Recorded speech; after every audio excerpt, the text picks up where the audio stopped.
Welcome to Happy Homes and Gardens. I'm your host. My name is Daphne Royce. I am a real estate broker, architecture, and interior designer. Jen Marples has been coaching midlife women since 2017 because she strongly believes midlife women deserve a second half of life. No woman should feel too old to do anything they want. Let's welcome Jen and learn about her mission to empower midlife women. Hello, Jen. Hi, Daphne. Thank you so much for having me. I'm so thrilled to be here with you. Please tell us who you are and what you do. Well, I'm Jen Marples, and I like to fashion myself as the champion of the midlife woman and a cheerleader for all women. So I am pro women, pro everything that has to do with elevating our profiles in society and in life and getting all those proverbial seats at the table that we've been fighting for all these years. And so I don't think we can swear on your show, but my tagline is, you're not too effing old to do whatever the F you want. So I will keep it PG-13 for the radio. And you can follow me and find all my stuff everywhere. But I'm very passionate about my mission to empower women because I do believe society has told us for years that we are sort of expired once we hit the age of 40. And I just think that's just a load of poop. And so I am here to demystify all that and to help women realize and understand the only reason we're feeling old and sort of put out to pasture is that because society has told us that we're too old. We've been receiving messages since literally we were young girls about how to be this and how to be that, and basically how not to be yourself and stand in your own power. So we've been receiving these sort of negative messages all along, and they just increase as we get older. And we don't also actually see ourselves represented. There isn't a lot of representation in the media of women our age, which is crazy because we're actually the ones that have the money and we make all the purchasing decisions. So this is why I'm really passionate about spreading this message, because I don't want any woman to give up on their hopes and dreams and feel like that they're done with life once they hit midlife. They're actually just beginning. And all the research shows, and it's all been proven, we just get better as we age. And actually, when we're in midlife, we're in our prime. So this is the time to pursue things that light us up. And it's the time to excel at work and to really knock our socks off when it comes to careers, lives, passions, and pursuits. It's not the time to shut it down. It's the time to throw gas on it and fire it up. But with all that, I realized that it's hard because years ago, I'm 53 now, when I turned 50, I actually didn't want to turn 50, Daphne. I was afraid for the world to know because of how we're programmed in life and society to know that we're 50. I'm like, is anyone going to want to work with me? Am I going to be relevant? Am I going to be vital? And so it was doing a little bit of work and working with my own coach to really understand that, okay, aging is a gift, right? It's a gift. We are blessed to be every day of the age that we are. And God willing, we're going to go out like at 100.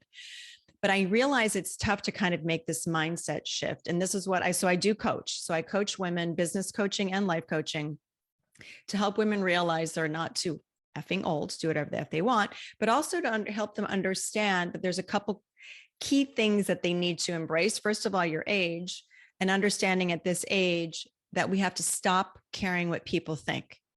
And then the third piece is to realize, like I said before, that if we feel too old, it's just because society has said we're too old. We're not actually, in fact, too old. All you need to do is look around at the boardrooms and the highest offices in this country to see a lot of old white guys running the country. So age has nothing to do with capacity and brilliance, right? We've just been sold a bill of goods. And so I'm here to demystify all that, but help women sort of cross over and step into their power and find their voice and let them be heard. Because we all know, like, since we were young, women have been told, you're too this, you're too that. We're always too something. And it's like never in the history of time, as defined by society, is a woman ever going to be just right to be out there in the world. Because we've literally all been told you're too loud, you're too quiet, you're too fat, you're too thin, you're too bossy, you're too this, you're too that. So like enough of that already. And I think at this midlife phase, we have this beautiful opportunity to cross over and just say, no more. I'm going to show up as exactly who I am, and I'm going to do what I want. What is the definition of midlife? And what is the best thing about being at midlife? So midlife, I really think, it's kind of that halfway point and people can debate. It's like, well, if I'm 40, that means I'm going to 80. If I'm 50, it doesn't mean I'm going to 100. I really believe it's that juicy sweet spot kind of when we enter our 40s and beyond. So I think it's just kind of a catch-all. I don't like to put everybody in like, well, you're in this generation and you're in this generation. I just think midlife for me, it's everybody who's 40 and beyond. And it's anyone who wants to embrace. I have a woman right now in one of my masterminds who's 73. And so I still consider her, she has a couple more chapters in her and she wants to change the world, and she will, she's doing it already. So for our purposes and the way I define midlife, it's really just this turning point when we're not in those younger years and those sort of growth years, and we're not really confident and sure of ourselves yet. I think once we hit those 40s, and certainly I can attest once I hit 50, it's that time when we are like, all right, we've got all this wisdom, we've got all this knowledge. We've all been doing maybe one or two careers thus far, or maybe, there's a lot of women that have taken time off, maybe to stay home with kids, but it's this time to finally like reflect and realize it's kind of also this great undoing. It's this really beautiful opportunity to shed all that societal stuff I talked about. It's time to shed what our parents wanted us to do. I know there's a lot of people still in careers because mom and dad thought that was a good idea. Or society says we have to be doing this and achieving and ticking these things off the box. Right now at this phase, let's just call it the great undoing, the great opportunity. It's this great upgrade to really take everything that we've learned to date and then package that up and take it out and see where it all goes. So it can be career, but it could also just be following passions and pursuits, travel, starting to run a marathon. There's somebody I know who just completed a triathlon or an Ironman. So it's the really, really hard one in Hawaii. And she's 50 and she beat her time by like a half an hour of what she did like years ago. So I'm just here to have women know that anything is possible. We're vital and we are just getting started. So that was the answer to your first question. What was the second one? What is the best thing about being at midlife? Being at midlife. Yes. Everything. So it really boils down to a couple different things. One, and just not giving a crap anymore what anybody else thinks. I mentioned that before. It is my biggest piece of advice to women, because by not caring what people think, it will set you free. It will set you free to finally step into what you want to do, whatever that is. Like I said, career, taking up pickleball, going horseback riding, salsa dancing lessons, running that marathon. It's really about making choices and decisions because you are making them for you. You're stripping away the ego, you're stripping away society, all of it, and going, what is it that I want? Because I think there's this inflection point where we've lived all these decades. And you are at this midlife phase, and we've gotten to this point. We've all probably lost people. There are things happening in the world. We've all just been through a big global pandemic, and that's its own thing. But we realize time is precious. Tomorrow's not promised. And so the best thing is, I think, is this realization and knowledge and understanding that we've got everything we need inside of us. We don't need one more degree or anything else on the proverbial resume of life.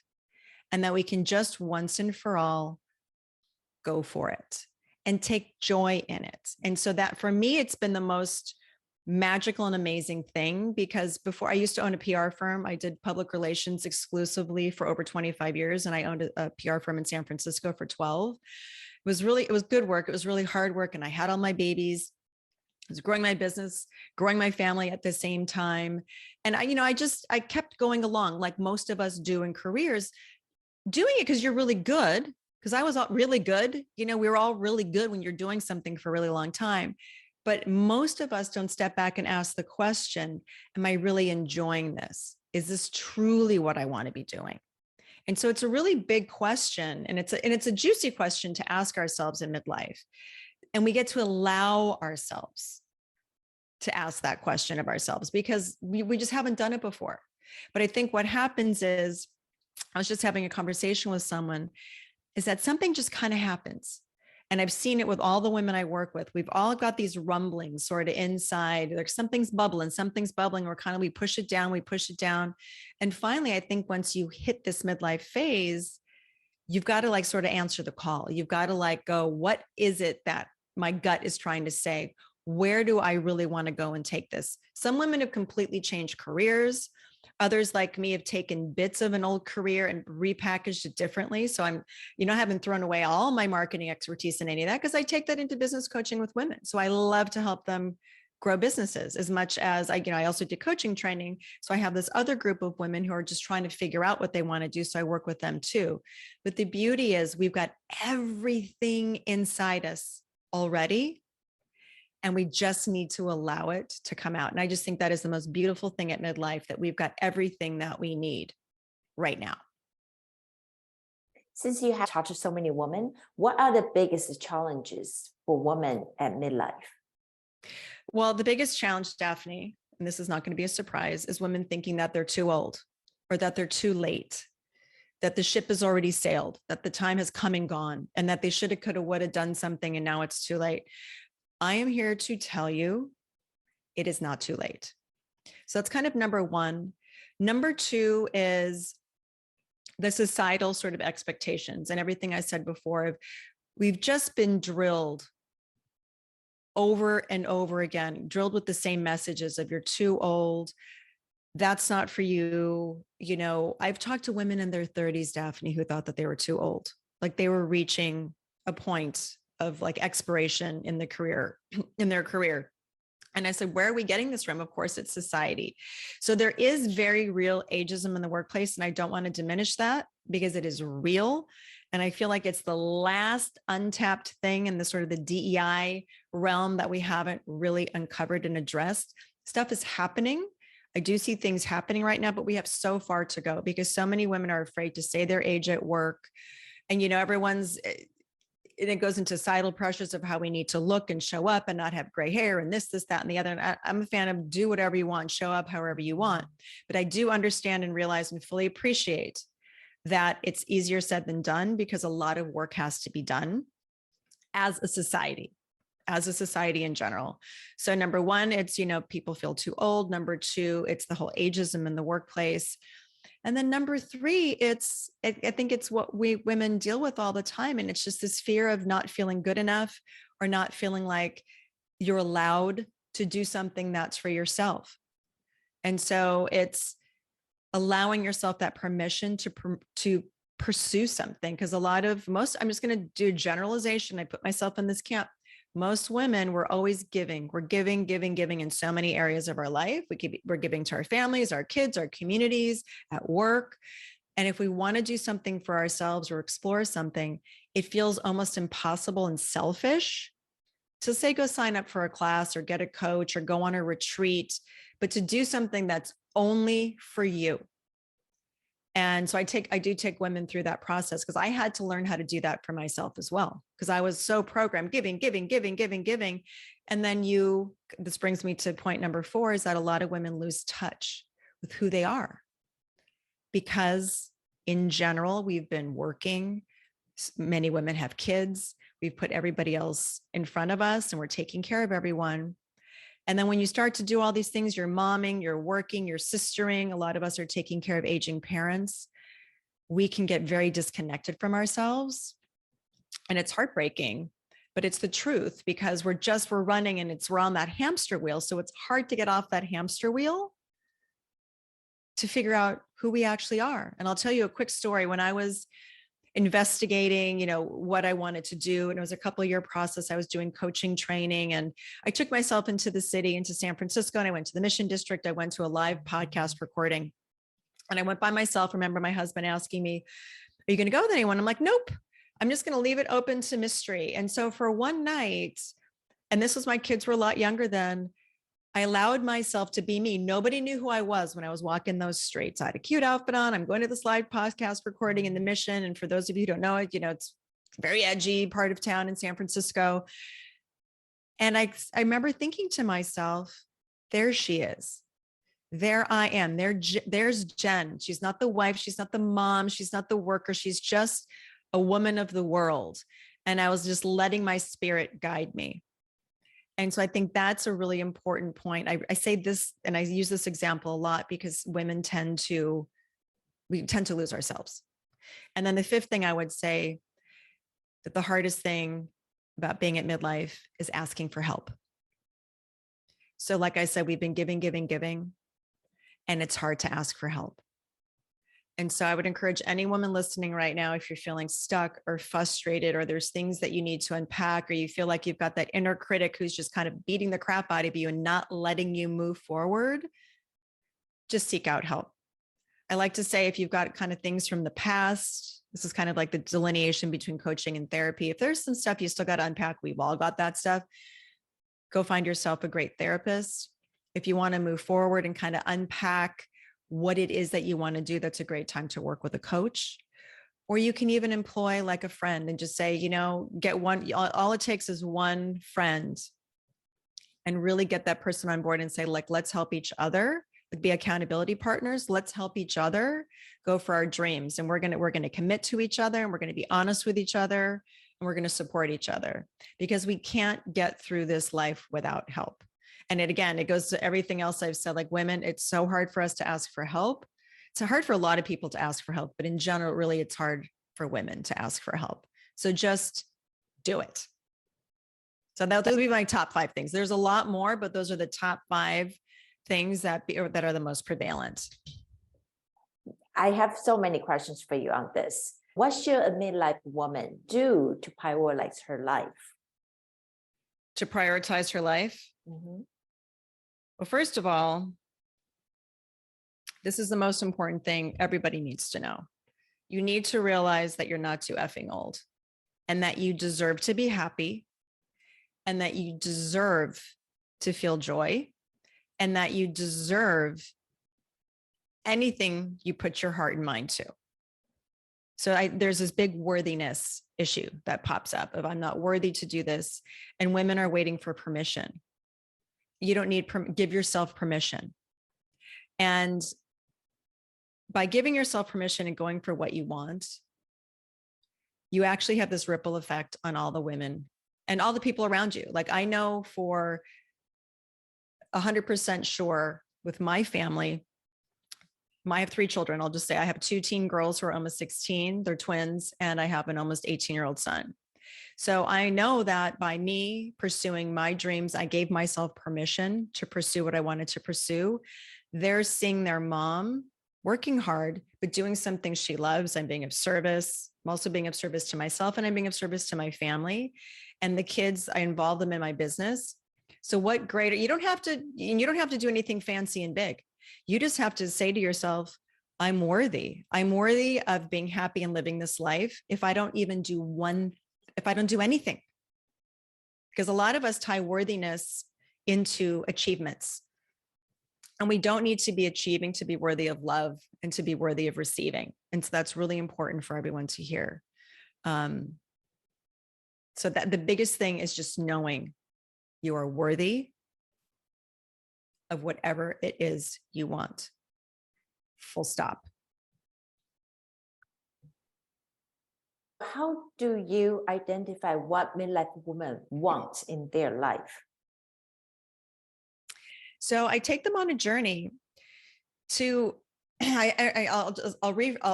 I answer the question, I just want to say one thing. I had a woman come to me interested in coaching, and she was asking the question, well, do you have like a guarantee? Are there success stories? And I said, and it's an interesting question because that's not really the question. What she's asking is, it's just basically asking, like, am I worthy of this? Like, can it be done? And the answer is, of course it can be done, but you've got to do the work. Coaches are guides, right? We're guides, and we help you unpack what it is that you need to unpack. And so the journey is different for everybody, depending where you are in life, because I work with a bunch of different women. Some have businesses, they just need tweaking, and they're kind of ready to go to this next level. They're ready to level up. So they need, because we've all got imposter syndrome. All of us do. When we're about to jump off the next ledge, it's like, well, who am I to do this? And so that's why it's great to work with a coach. I've got my own who just says, yes, you can. If you've got that inkling to do something, it means you're meant to do it. And then there are this other camp of women who haven't worked for a while, and it might take a little bit longer to unpack and uncover. But I take women through a whole series. I have sort of what I call my 12 steps to pivot. It's on my website. So if anybody comes to my website and signs up for my newsletter, you get this free 12 steps to pivot. And these are the steps I took myself through and that I take clients through to figure it out. Because everyone wants to know, if they work with somebody for 5 minutes, that, they're going to open up their journal and figure out their next thing. And it doesn't, I wish it happened like that, Daphne. And if it did, I could make a lot of money with my 5-minute process. It doesn't work like that. But it does work by going along this 12-step process. And the biggest point of that is spending time alone with yourself. You've got to be intentional about taking that time for yourself, getting yourself off that hamster wheel. Some women can take an hour, others can only take like 10 minutes. I like to give things in small baby steps, and then you can increase. But when you're wanting to make a big change, you've got to learn to be quiet with yourself. And the bonus is you get to listen, you get to hear yourself. And this means like going on a walk. It could just be sitting at your desk. It could be sitting with a cup of coffee in your living room, but learning how to get quiet. The flip side is, when you get quiet, you're going to hear yourself. And so you might not like what pops up. You might start to like beat yourself up going, what? So I want to tell everybody right now, give yourself grace. There's nothing to be gained from looking at the past of what you didn't do. You're here right now. So if you're listening to this, great.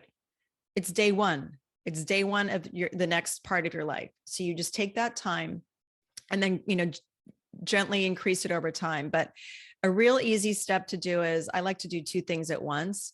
So go out on a walk for 10 or 15 minutes. So you're moving your body and getting some exercise, because it's easier for us to actually process and hear ourselves when we're moving. If you're kind of sitting, you're waiting for something to happen.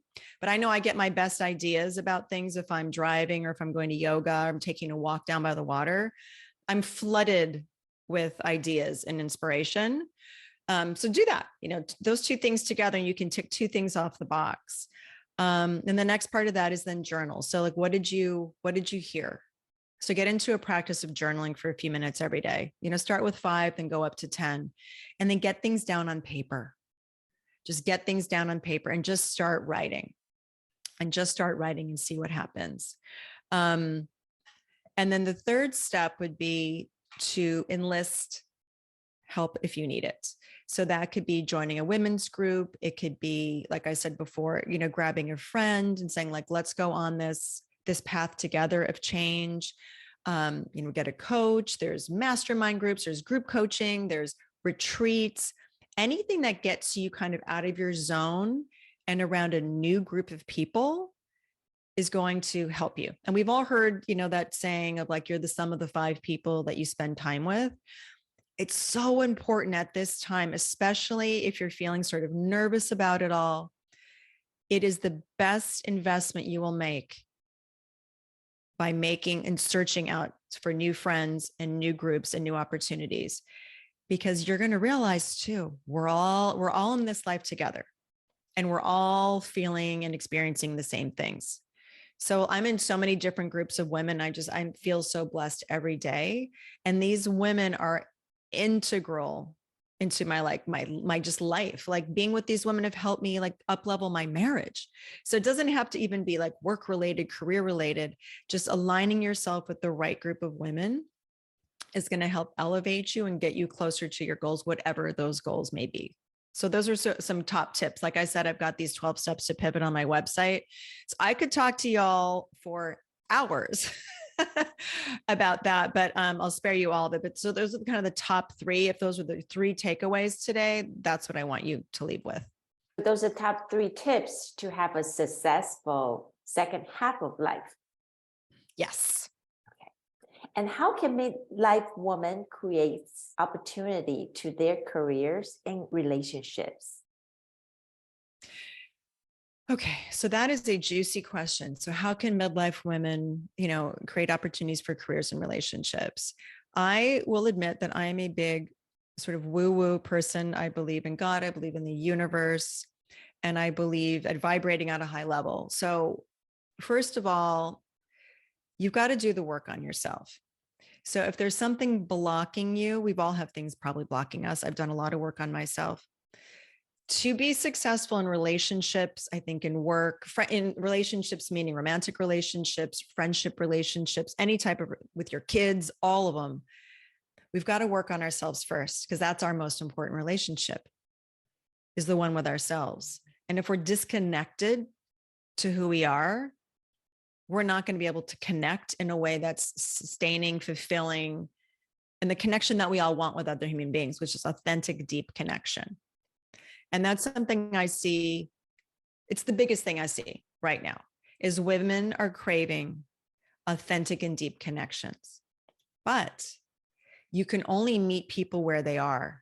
So years ago, when I was, experiencing severe burnout, I was so drained and depleted. I couldn't really go deep with anybody. I was kind of falling apart. My goal right then and there was to put myself back together and seek out help to kind of, I called it like putting Humpty back together again. It's like I was a little bit broken and I needed to spend that time working on me. And then by working on me and going through all the stuff that I went through, working with therapists, I had coaches. I also going to yoga retreats. I did these things that were nourishing. And by the way, they were hard to do for myself for all those reasons I said before. Am I worthy? Does it feel like, it's just woo-woo and out there? Like, who am I to receive that kind of support? Because I was used to just driving, running a business and working myself to the bone. So we all need to do it. We need to start with the relationship with us first.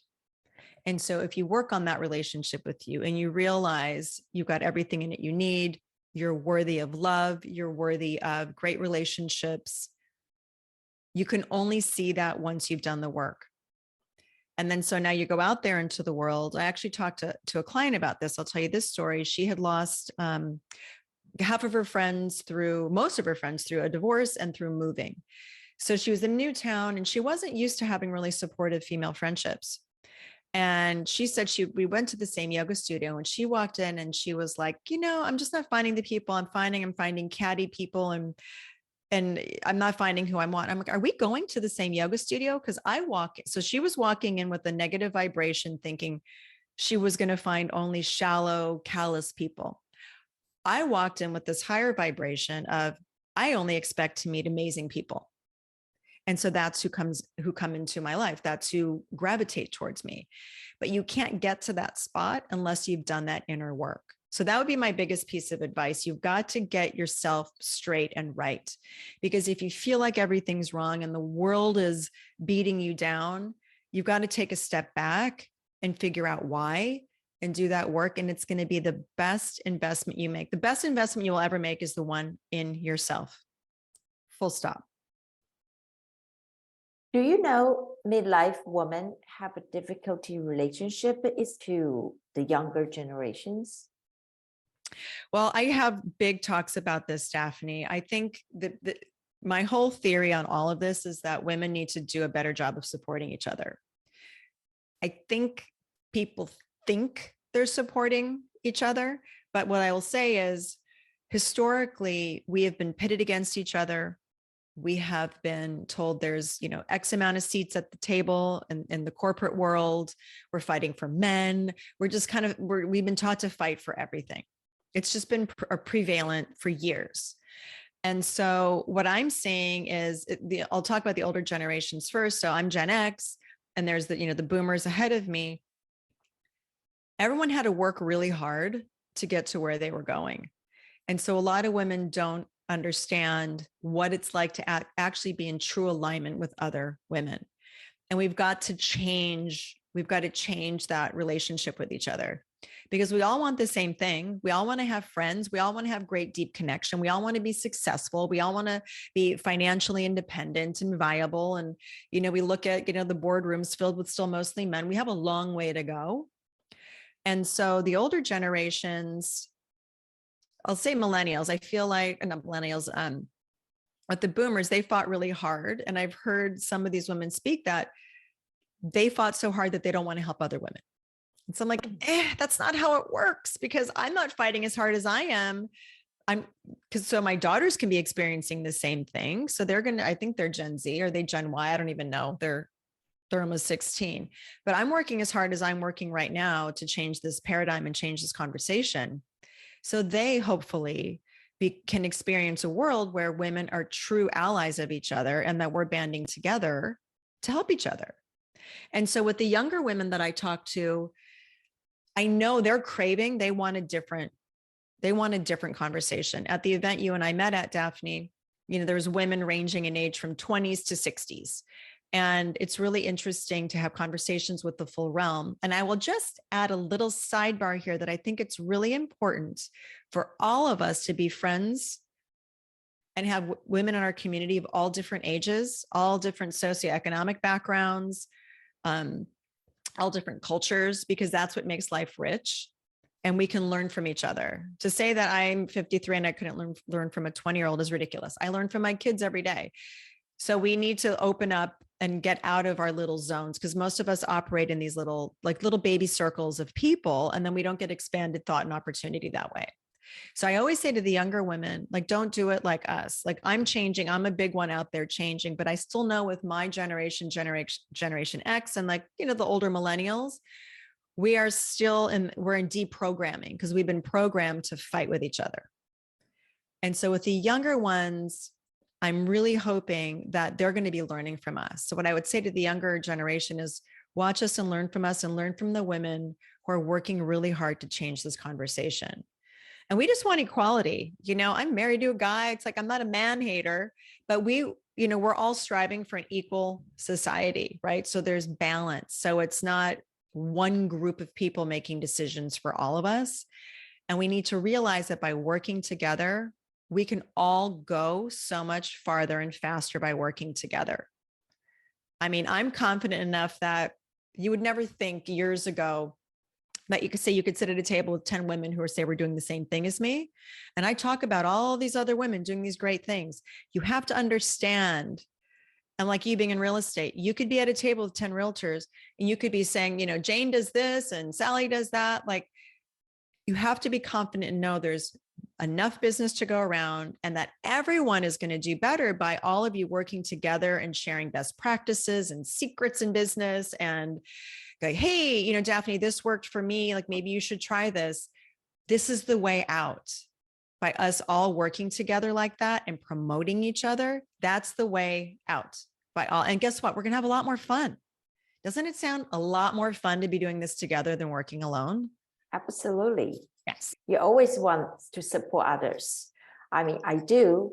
Question is, how can women support other women? And maybe I should ask you, how can men support women the other way around? Yeah, well, there's two questions. So women supporting women, the way we can do better is we have to be intentional. We have to be intentional about our support. We have to show up for each other 100%. We've got to show up for each other. We can't get lazy about it. We think we're showing up by clicking like on Instagram or LinkedIn. That's not actually showing up. It's a baby step. It's a baby start. And I know everyone's busy, but if we all took, say, an hour a week, a couple minutes here, a couple minutes there, and when you saw somebody posting something, or you see your friend is having an event, or she's launching a new product, or she just launched a new business, you got to take the 5 minutes to help promote her. Somebody today, as we're recording this, is launching a podcast. So I'm going to go out of my way to promote that podcast and share that podcast with my network and explain all the reasons why I think their podcast is fabulous. The lazy way, I'm just going to say it, the lazy way is clicking like. That does nothing for them with the podcast. People need to know why I like the podcast. I'm not going to be benefiting these people if I don't share it with my community and my network. And so we need to go out of our way to do that. We all have a lot of work. Yes. We all have limited time. Yes. I'm right there with you. But when our friends, like I said, are having events and things, we've got to show up. We've got to show up because, like I said before, this is the way out. So it's not being lazy about it. It's really being intentional. We have to show up for each other. Now, the men, I love this question. I'm so glad you asked me, Daphne. That's going to be my next thing I tackle is, the hashtag men supporting women, because we need to tell them to support us. When women get together, we're kind of talking to ourselves going, okay, great. We know all these things, but where are the guys? And I do believe, I think a lot of the men do. I mean, I know my husband wants to support women and me, but they have to be reminded, because I just think the way men are built, they're very singularly focused. So they're focused on work. So they're not thinking about anything outside of their realm. I'll even have to, my husband owns a real estate brokerage. I looked at, his sort of everyone who's been hired to date. I'm like, where are the women? What's happening? So, even for my husband who's married to me, who should have this in his consciousness, it's not. So we have to remind them. And when they do show up, I had an old PR client show up on LinkedIn. I had posted something about my podcast, and he just said the most lovely thing. He said, I just know how hard Jen worked and how amazing she was in PR. I can only imagine what she's offering everybody today in her new business venture. And I took time. I said to him, thank you for doing that. You're literally the only man who has come up, who I know. I mean, some strange guys will come up and say, and I mean, strange is weird, but like a random guy will come up. He's like the only man from my past who's come out and said that. I mean, I've gotten likes and all that from old clients, but for him to take that extra step. So it's basically the same advice. Take the extra step, because that meant so much. And I wrote him a lovely, thank you. And I know about his family and all this stuff. So for any men watching and listening, it can start with just the women in your life, supporting them, like sharing their content, going, I'm really proud of my wife or my girlfriend or my fiance or my sister or my mother for doing this. Or, mom's got this thing going on. Look at her, like how amazing. Or my wife's got, this going on. They need to be guided. I'm telling you, Daphne, before this is all said and done, I've got like how many decades left? We're going to have that men supporting women hashtag going, because that's how the real change is going to happen, because we still know, especially in corporate America, it's still run by men. It is. And only something like 3% of all investment dollars go to women founders, women founded companies right now. So there's so much, we can't solve it all today, but it starts with these little steps. If everybody listening, remind the men in your lives that they need to support you. And they need to support the other women, like their sisters and mothers and all of that. So that's the next frontier. That is the next frontier. That's the next thing I'm going to crack. I think the next question may help how men and women support women. How can midlife women expand their social circles? How can midlife women expand their social circles? This is a really good question, because it's really hard to do. It can be hard to do. You have to put time, intention, and effort against it, just like with anything else. So an easy thing to do is, if just in your own town, like going to see an author speak, or joining a new like yoga studio, or joining a book club, joining a networking group. There's all these things available to you to help find women, and you've got to put yourself out of your comfort zone a little bit. So you've got to go out of the zone. For me, it's very easy for me to go, race into an event or a networking group, because that's just how I've always been. But I totally understand that it's not a comfortable place to be for most. And so if you are a shyer person, or it's a little hard for you, it makes you feel like a little nervous, like showing up to something, start seeing like what your friends are doing, and then ask them like, hey, maybe you're involved in X, Y, or just say, what are you involved in? Are you involved in any groups? Do you go to a great gym? Or where can I meet some good people? Start asking around and say, can I come with you? So then you have a friend to go with. So then it's not so scary. But this is going to be the best investment you make. I swear to God. The second one after investing in yourself and just getting yourself whole and healthy is these relationships, because these are the relationships that are going to buoy you in good times, bad times. The relationships I have with other women in business groups and leadership groups, those relationships, you would think that they're just work related. They've helped me in my own relationship with my children, with my marriage, and with my business, It's Lonely Being a Solopreneur, it benefits you in all aspects of your life. And so so take the time and the effort to do it, and reach out to me. I'm happy to, I'm a connector. This is what I do. Like, I'm happy to connect you. Come hang with me. I'm always trying to get people together. I know it's one of my superpowers. And I've realized I've been doing it since the dawning of time. I've been bringing people together. So I'm always like, I'm the one who will take you under my wing and, help get you connected and get you in some groups. And the other thing I want to say too, is it doesn't all have to be in person. During the pandemic, I joined a couple mastermind groups and some group coaching programs, and I did some online retreats, and I've met wonderful women virtually that I might never ever meet in person, but they're dear to me and they mean a lot to me. And they were there, especially during that crazy time. And they were so important in my life, and they still are. And the final thing I'll say too is, everyone likes to bash on social media. I happen to love social media. It can have a dark side, but you just got to stay away from the dark side and look into the light and realize that that is another great way to meet women. I have met so many beautiful women on social media. I've had relationships blossom for women I met on LinkedIn, and they became podcast guests. And now we're collaborating on things and supporting each other very vocally out there in the world. So you just have to look for it and know, like I said before, if you are vibrating high and going, I know I'm going to meet amazing women, you are going to meet amazing women. I will guarantee it. Well, I have to say this to you, Jen, you look amazing. And thank you, so Daphne. much for all the insights. And please tell us how people can contact you. Well, thank you for asking. So I'm at Jen Marples, MARPLES.com. So I'm pretty much all over the interwebs at Jen Marples. I'm on Instagram, I'm on LinkedIn, I'm on TikTok, I'm on Facebook, I'm on Twitter. I'm pretty much everywhere, and you can find me. It's like the hot pink bubble. Hot pink is my color. It's a nice bold color, and that was very intentional. So it'd be easy to find me, but you can start at jenmarples.com. You can find everything there. And I've also got a podcast called The Jen Marples Show, where our tagline is, you're not too effing old to do whatever the F you want. And that is a podcast for midlife women. And it's basically one-stop shopping to help you live your best and most fulfilling and fabulous midlife. I bring on female entrepreneurs.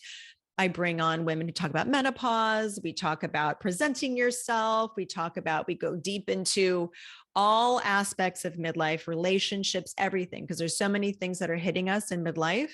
And so by listening to the show, you'll walk away with courage, inspiration, information, community, and connection. So I'm very passionate about my podcast. I've got 117 episodes to choose from. So just dig around. There's plenty of fabulous content for you to tap into.